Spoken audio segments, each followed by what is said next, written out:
चलिए जी, मेरे सामने क्वेश्चन नंबर 2 है मॉक का, और ये सवाल थोड़ा सा ट्रिकी है, मुश्किल है। पीपी का 9 मार्क्स मैंने डाले पीपी के। मैं एक्सपेक्ट कर रहा हूँ कि जब पीपी पे शायद 16-17 नंबर का सवाल ना आए, बल्कि 10 नंबर के करीब का क्वेश्चन आए, और एक कुछ ट्रांजेक्शन हो उसके अंदर, मे बी नोट बनाने को आ जाए, मे बी कुछ ट्रांजेक्शन की जर्नल एंट्रीज बनाने को आ जाए, मे बी एक्सट्रैक्ट बनाने को आ जाए।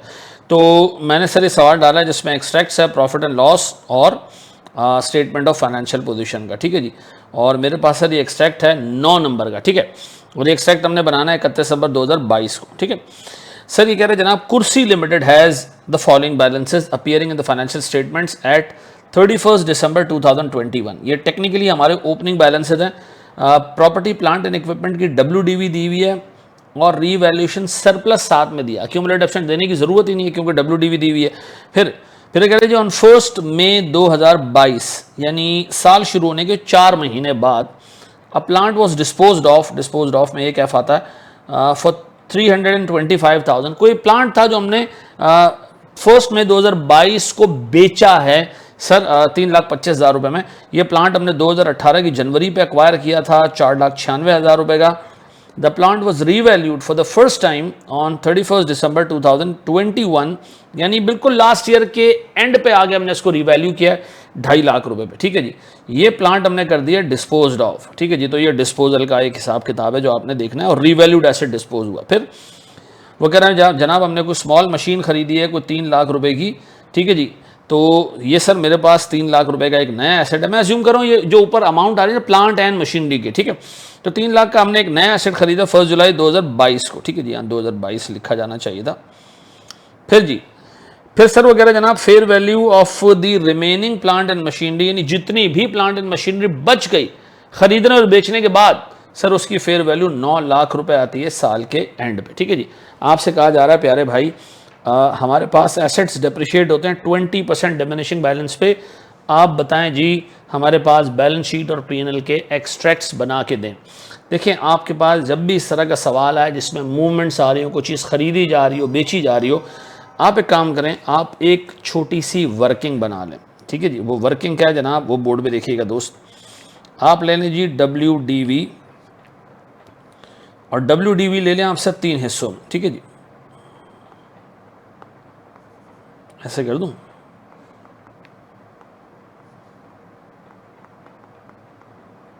रिटर्न डाउन वैल्यूज़, ठीक है जी। बोर्ड पे देखिएगा, थोड़ी सी कॉम्प्लेक्स वर्किंग है। मैं बना रहा हूँ जनाब रिटर्न डाउन वैल्यूज़ का हिसाब किताब। सर मेरे पास डिस्पोज्ड एसेट्स जो ड्यूरिंग द पीरियड डिस्पोज हुए हैं, ठीक है जी। सर मेरे पास सर्वाइविंग एसेट्स, ठीक है जी। फिर एडिशंस ले लूँगा सर। फिर मेरे पास आ जाएगा जी एक कॉलम टोटल का, ठीक है जी। बोर्ड पे देखिएगा मेरे प्यारे बच्चों, ये रिटर्न डाउन वैल्यूज़ हैं जो यहाँ तक आ रहे हैं। फिर सर चूँकि इस सवाल में मेरे पास रीवैल्यूएशन भी है, तो मैं रीवैल्यूएशन यहाँ ले लेता हूँ सर।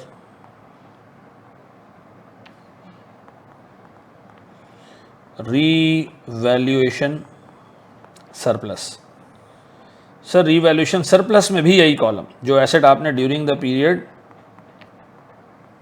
डिस्पोज किए हैं, इसमें 2 ही कॉलम बनाइएगा, और जो रिमेनिंग है, ठीक है जी। क्योंकि एडिशन हो या रिमेनिंग हो, रीवैल्यूएशन सरप्लस का हम एक ही जगह रिकॉर्ड रखते हैं, हमारे पास आ जाएगा टोटल। डन। ये 2 टेबल हमने कंप्लीट करने, काफ़ी सारी इंफॉर्मेशन हमारे पास यहाँ से निकल आएगी। आए जरा, सबसे पहले हम देखते हैं जनाब रिटर्न डाउन वैल्यूज़, ठीक है जी। ओपनिंग साल के स्टार्ट पे ओपनिंग बैलेंस। प्यारे भाई, आपने जो एसेट बेचा है वो साल के एंड पे रीवैल्यू हुआ है 2.5 लाख पे। तो इसका मतलब है जो रिटर्न डाउन वैल्यू आ रही है, इसके 2 हिस्से हैं। एक तो मेरे पास सर वो एसेट जो मैंने ड्यूरिंग द पीरियड डिस्पोज किया, उसको साल के एंड पे रीवैल्यू किया मैंने, तो रिवैल्यूड अमाउंट पे इसको मैंने कैरी किया होगा 2.5 लाख। तो सर मुझे बताएं, बाकी मेरे पास जो रिमेनिंग एसेट्स रह जाते हैं वो कितने हैं? सर रिमेनिंग एसेट्स हैं प्यारे भाई मेरे पास सर 1,476,000 माइनस 2.5 लाख, यह आता है मेरे प्यारे बच्चों 1,226,000, 1,226,000, ऐसा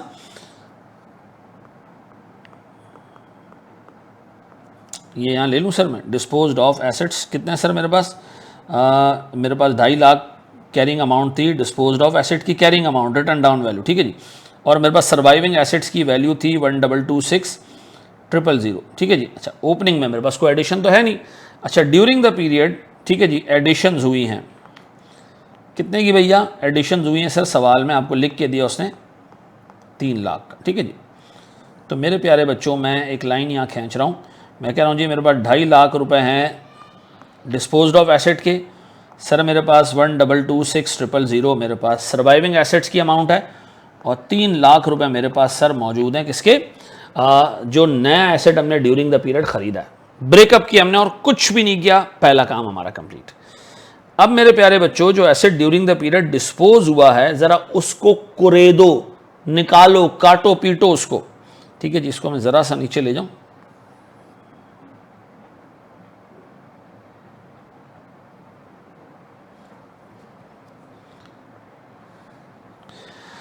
चलो जी। जो एसेट आपने बेचा है सर वो आपने ख़रीदा था कब, सर मेरे पास ये मैंने ख़रीदा 1 जनवरी 2018 को 4,96,000 में, और मैंने सर इसको डेप्रिशिएट किया 20% डिमिनिशिंग बैलेंस पे, 20% डिमिनिशिंग बैलेंस पे मैंने इसको डेप्रिशिएट किया।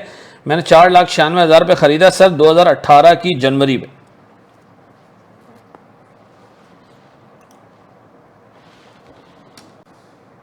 तो मैं इसकी वर्किंग बना रहा हूं सर,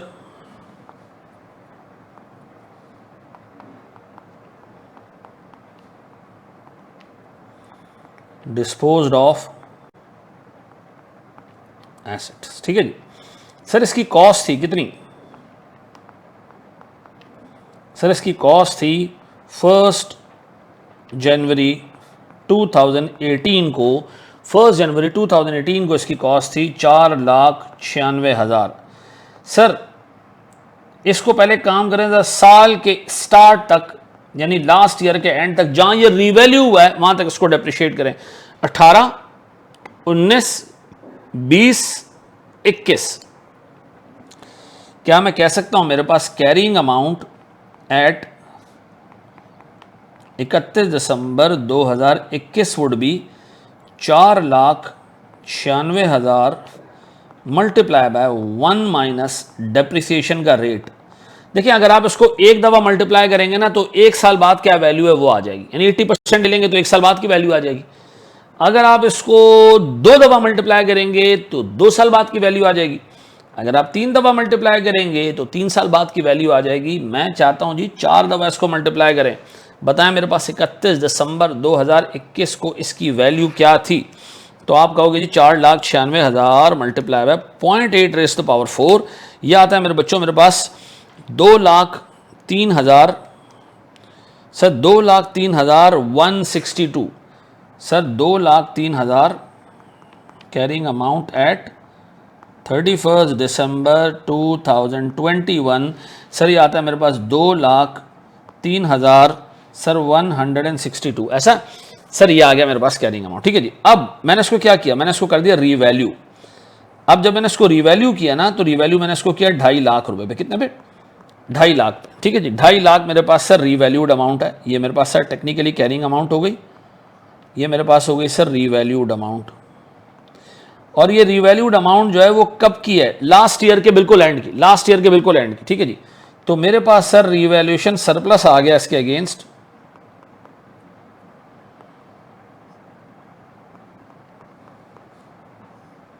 कितने का, 2.5 लाख माइनस ये आता है मेरे पास 46,838। तो इसका मतलब है भैया साल के स्टार्ट पे मेरे पास जो ओपनिंग बैलेंस आ रहा था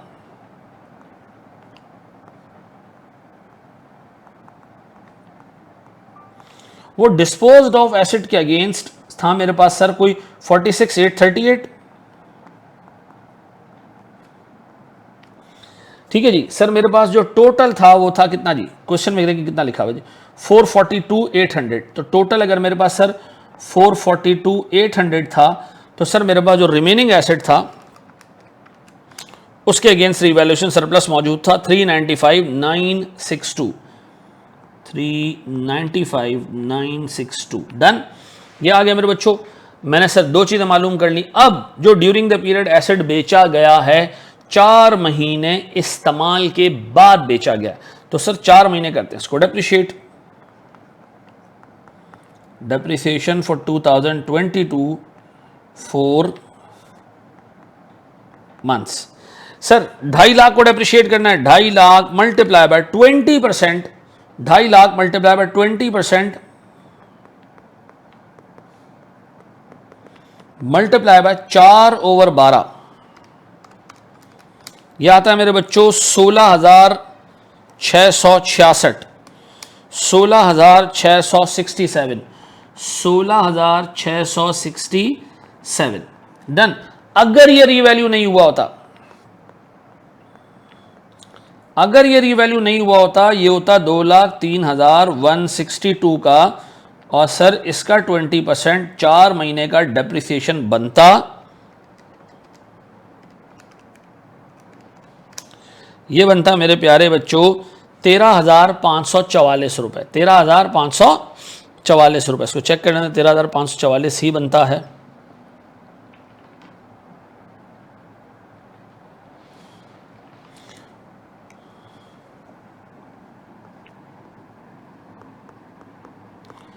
अब बताएं सर, जो एक्स्ट्रा डेप्रिसिएशन आपने बुक किया, आप वो रिवैल्यूएशन सरप्लस से निकालोगे और रिटेन अर्निंग में ले जाओगे। ठीक है जी। तो या तो आप इन दोनों का डिफरेंस ले लें, या और तरीका ये हो सकता है कि आप ये 46,838 को भी आप उठाएं और आप इसको मल्टीप्लाई करें सर 20% से, और इसको मल्टीप्लाई कर दें सर 4/12 से। तो सर ये आपको मिल जाएगा जनाब 46,838 20% 4/12। यह आता है मेरे प्यारे बच्चों मेरे पास 3,123 रुपए। ठीक है जी। और अगर आप इन दोनों का डिफरेंस भी निकालते हैं ना, तो भी आपको कोई टेंशन नहीं होती। डन। अब बताएं जी, मेरे पास सर जो डिस्पोज्ड हुआ एसेट, उसकी डेप्रिसिएशन ऊपर जाके चार्ज करूं 16,667, ऐसा यहाँ बुक करूं सर मेरे पास डेप्रिसिएशन 16,667, ऐसा। अच्छा, बाकी अमाउंट तो सर डिस्पोज हो गया होगा। ठीक है जी। इसी तरह सर मेरे पास रिटेन्ड अर्निंग्स में, ठीक है जी, ट्रांसफर टू रिटेन्ड अर्निंग्स, ठीक है जी, कितना है जी सर 3,123। डन। अच्छा, फिर सर मेरे पास चूंकि ये एसेट बिक गया, चूंकि ये एसेट बिका, जब बिका उस दिन इसकी कैरिंग अमाउंट कितनी थी, जब बिका उस दिन इसकी कैरिंग अमाउंट कितनी थी, बिका उस दिन कैरिंग अमाउंट कितनी थी सर, जब बिका ना उस दिन कैरिंग अमाउंट थी 2.5 लाख माइनस 16,667, कैरिंग अमाउंट थी सर मेरे पास 233,333, और मेरे पास सर 46,838 माइनस 3,123, इसके अगेंस्ट रिवैल्यूएशन सरप्लस पड़ा हुआ था मेरे पास 43,715। मैंने इसको बेच दिया। बेचा तो कितने में बेचा मेरे प्यारे बच्चों, हमने एंट्री पास करनी है जी, अपने तौर पे एंट्री पास करो, सवाल की रिक्वायरमेंट नहीं है सर। कैश कितने से आया जी, बेचा कितने में हमने इसको, ये कह रहे जी हमने इसको बेचा सर कोई 3,25,000 रुपये में हमने इसको बेचा, 3,25 में। तो सर 3,25 में अगर बिका होगा तो 3,25,000 रुपये का कैश डेबिट हुआ होगा। ठीक है जी। मेरे पास से सर पीपी निकल गया होगा कितने का, 233,333, ऐसा। पता है सर मेरे पास 233,333 माइनस 3,25,000, सर मेरे पास गेन आया होगा कितने का जी, 91,667, ऐसा। और इसी तरह सर मेरे पास डेप्रिसिएशन तो मैंने ड्यूरिंग द पीरियड बुक की, उसकी एंट्री में नहीं बना रहा सर। मेरे पास जो रिमेनिंग अमाउंट होगी रीवैल्यूएशन सरप्लस से, वो भी निकल के रीवैल्यूएशन सरप्लस से 43,715 ये भी निकल के रिटेन अर्निंग में ट्रांसफर हो जाएगी, क्योंकि ये एसेट बिक गया, ऐसा। अब बताओ मेरे प्यारे बच्चों, ये मामला डन। मैंने डेप्रिसिएशन ले लिया और मैंने गेन मालूम कर लिया। मेरे पास मोस्ट इंपॉर्टेंट फिगर गेन की है और मेरे पास मोस्ट इंपॉर्टेंट फिगर डेप्रिसिएशन की है, मैंने दोनों मालूम कर लिया। डन। अब बताएं सर, मेरे पास इस तरफ वाला हिसाब किताब खत्म। ठीक है जी। उस तरफ वाला हिसाब किताब, नीचे वाला हिसाब किताब में सर मैंने ये डाल दिया। अच्छा, रिमेनिंग अमाउंट भी सर ट्रांसफर हो गई, ट्रांसफर टू रिटेन्ड अर्निंग्स कितने का जी सर, मेरे पास 43,715 खत्म। सर यहाँ पर भी हमने डिस्पोज कर दिया 233,333, ठीक है जी। इफेक्टिवली ये भी ख़त्म। अब मुझे सर जो नया एसेट मैंने खरीदा है वो और जो मेरा पुराने एसेट्स बाकी बचे हुए उस पर सिंपली डेप्रिसिएशन बुक करना है। तो सर अगर मैं डेप्रिसिएशन बुक करूं सर 12,1226,000 मल्टीप्लाई बाय 0.2 सर 20% का डेप्रिसिएशन।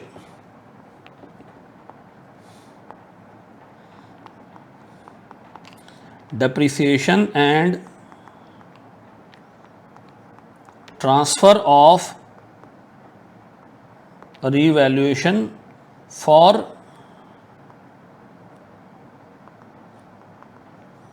remaining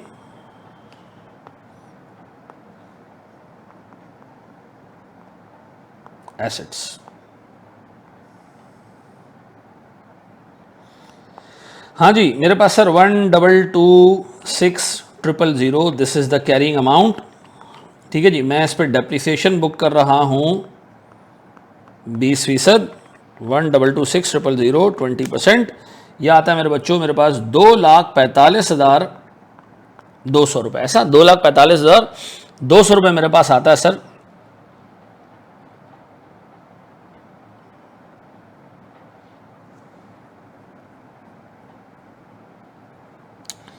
ठीक है जी, 2,45,200 रुपये आता है। तो सर मैं क्या करूं जनाब, इसको डेप्रिसिएशन को यहाँ चार्ज करूं सर 2,45,200 रुपये। डन।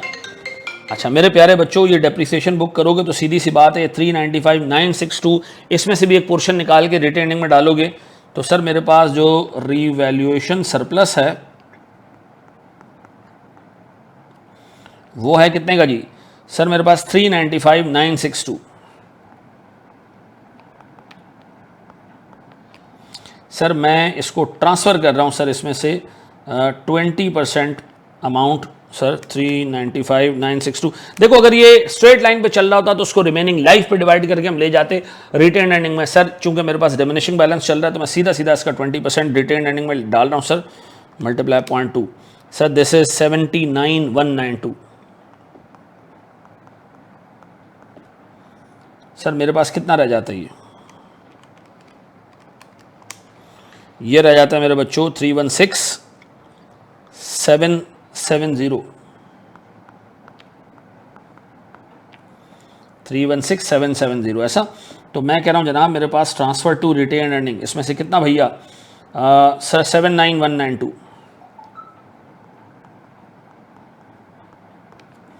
ऐसा। अमाउंट को डिस्पोज नहीं हुआ। अब बताओ मेरे प्यारे बच्चों, मेरे पास टोटल सर 3,123 प्लस 79,192 82 315 और मेरे पास सर 43,715। डन। बताएं सर मेरे पास कितना अमाउंट रहेगा, ये तो ज़ीरो हो गया। ठीक है जी, 395,962 माइनस 79,192 ये आता है मेरे प्यारे बच्चों 316,770। और सर मेरे पास अच्छा इसको भी मैंने डेप्रिशिएट करना है सर, करें सर सीधा सीधा इस पर तो 10-20% का depreciation 3 lakh multiply by 20% multiply by 6/12 कितना जी 3,20,000 6/12 ये आता है मेरे प्यारे बच्चों 30,000 रुपये।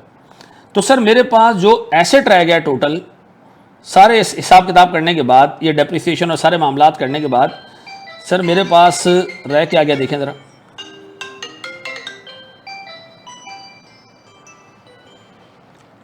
सर ये रह गया मेरे पास 1,226,000 माइनस 245,200 ये आ गया मेरे बच्चों मेरे पास 9,80,800। ठीक है जी। और मेरे पास सर ये रह गया कोई 2,70,000 रुपये का। तो जो मेरे पास टोटल एसेट्स रह गए ना, टोटल एसेट्स, ठीक है जी, टोटल का मैं यहाँ तक टोटल लेके चल रहा था सर 14,76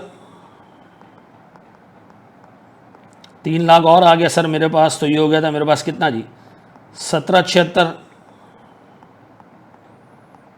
अब बताएं सर मेरे पास टोटल डेप्रिसिएशन 1,667,000 1,667 प्लस 245,200 प्लस 30,000 ये मेरे पास सर डेप्रिसिएशन आ गया 291,867।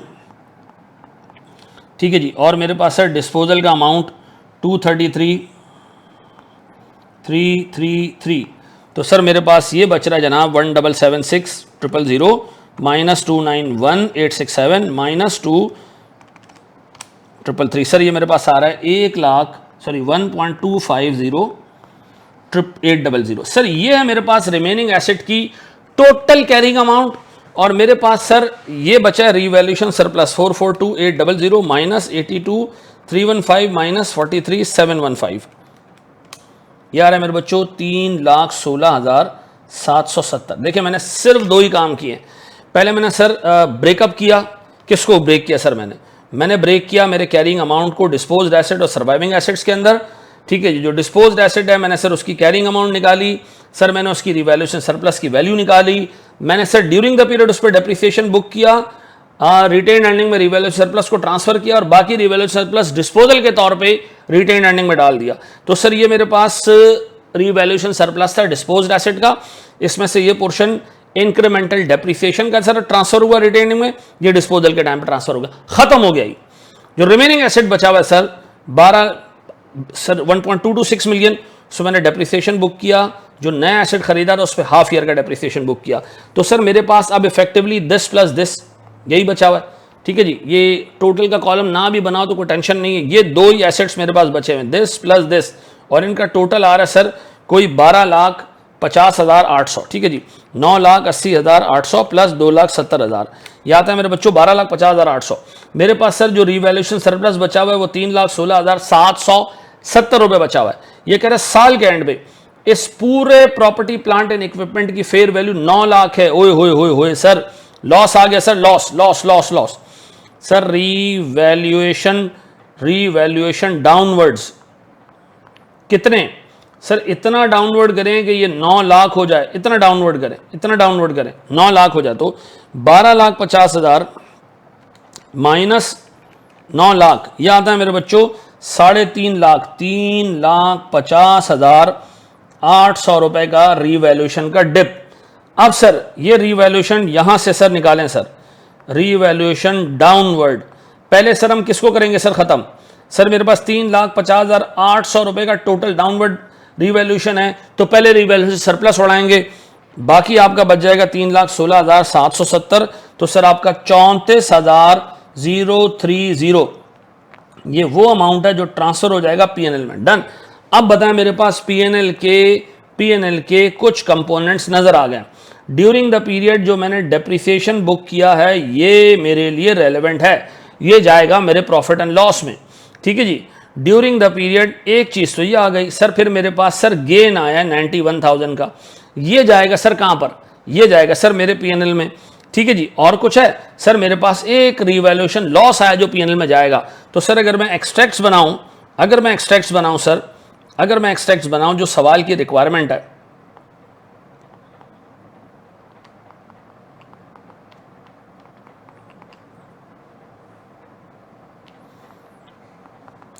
स्टेटमेंट ऑफ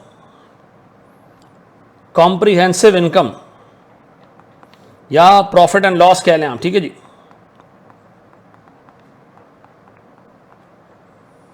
तो मेरे पास सर इसमें सबसे पहली चीज आई है डेप्रिसिएशन। पूरे साल की डेप्रिसिएशन, चाहे एसेट आपने रखे हैं बेचें जो भी हैं, पूरे साल की डेप्रिसिएशन पता है कितनी है sir? This is 291,867 this is 291,867 negative. फिर आ रहा है सर मेरे पास रीवैल्यूएशन लॉस जो पीएनएल में गया है सर, यह आया कुछ 34,030 रुपए, 34,030 रुपए, 34,030 रुपए, 34,030 रुपए। फिर मेरे पास आया सर गेन ऑन डिस्पोजल, कितने का भैया? 91,667। अब बताएं सर मेरा नेट इंपैक्ट पीएनएल पे कितना है सर? 291,867,34030 माइनस 91,667, यह आता है मेरे बच्चों मेरे पास 234,230 का net impact, net profit and loss का सर ये आ रहा है साहब किताब इस पर्टिकुलर हेड की तरफ से, यानी पीपी की तरफ से मेरे पीएनएल में ये इंपैक्ट है। डन। अब बताएं सर मेरा स्टेटमेंट ऑफ फाइनेंशियल पोजीशन, मेरे स्टेटमेंट ऑफ फाइनेंशियल पोजीशन में सिर्फ एक ही चीज़ आ रही होगी, वो आ रही होगी सर पीपी, और वो आ रही होगी 9 लाख रुपए पे। रीवैल्यूएशन सरप्लस का तो हो चुका है सफाया और कुछ भी नहीं है। अब याद रखिएगा मेरे बच्चों, इस तरह के सवाल में आपने सबसे पहला काम क्या करना है, जो कैरिंग अमाउंट है उसको 2 हिस्सों में डाल देना सर, जो एसेट है, जो सर्वाइविंग एसेट है, और एडिशन ड्यूरिंग द ईयर जो भी हुई है सवाल में वो यहाँ लिख दीजिएगा। डन। फिर जो डिस्पोज्ड एसेट है उसको प्रोपोर्शनेटली डिस्पोज कीजिएगा जितना साल वो आपके पास रहा। जो सर्वाइविंग एसेट है उसको पूरे साल डिस्पोज करें, और जो एक्वायरिंग एसेट है उसको उतने पीरियड के लिए जो डिप्रिशिएट करें, डिस्पोज का वर्ड डिप्रिशिएट करें जितने पीरियड वो आपके पास रहा है। डिस्पोज ऑफ एसेट उतने पीरियड के लिए डिप्रिशिएट करें जितने पीरियड आपके पास रहा है। रिमेनिंग एसेट पूरे साल के लिए डिप्रिशिएट करें। सर जो मेरे पास एडिशंस हैं उनको रिमेनिंग जितने साल वो आप कितना टाइम पीरियड इस साल रहा उसको आप डिप्रिशिएट करें। फिर सर जो रिवैल्यूएशन सरप्लस है उसमें डिस्पोज्ड और सर्वाइविंग एसेट में इसको ब्रेक कर दें। जो डिस्पोज्ड एसेट है उस पर इंक्रीमेंटल डेप्रिसिएशन का इम्पैक्ट भी लें, और डिस्पोजल पे रिमेनिंग अमाउंट आप रिटेन अर्निंग में डाल दें। जो सर्वाइविंग एसेट है उसमें सिर्फ इंक्रीमेंटल डेप्रिसिएशन का इम्पैक्ट आएगा, बाकी अमाउंट आपके पास एज इट इज खड़ा रहेगा। साल के एंड पे अगर आपने एसेट को दोबारा रीवैल्यू किया तो ये पॉसिबल है कि आपको रिवैल्यूएशन लॉस हो, और वो रिवैल्यूएशन लॉस पहले रिटेन जो रिवैल्यूएशन सरप्लस है इससे सेट ऑफ होगा, फिर जो बच जाएगा वो जाएगा सर प्रॉफिट एंड लॉस में। This is one of a kind of a question जिसमें रिवैल्यूएशन भी है और सर एसेट्स की एक्विजिशन एंड डिस्पोजल भी है। इसको बहुत अच्छे से देख लीजिएगा। आप कहेंगे तो मैं एक आध सवाल इस पर और भी बना दूंगा आपके लिए, लेकिन इसको देख लेना मेरे बच्चों। इस तरह का सवाल अगर एग्जाम में आया तो हिला के रख देगा आपको। ठीक है जी, आई होप आप इसको देख लोगे। जज़ाकल्लाह, थैंक यू वेरी मच, अस्सलाम वालेकुम।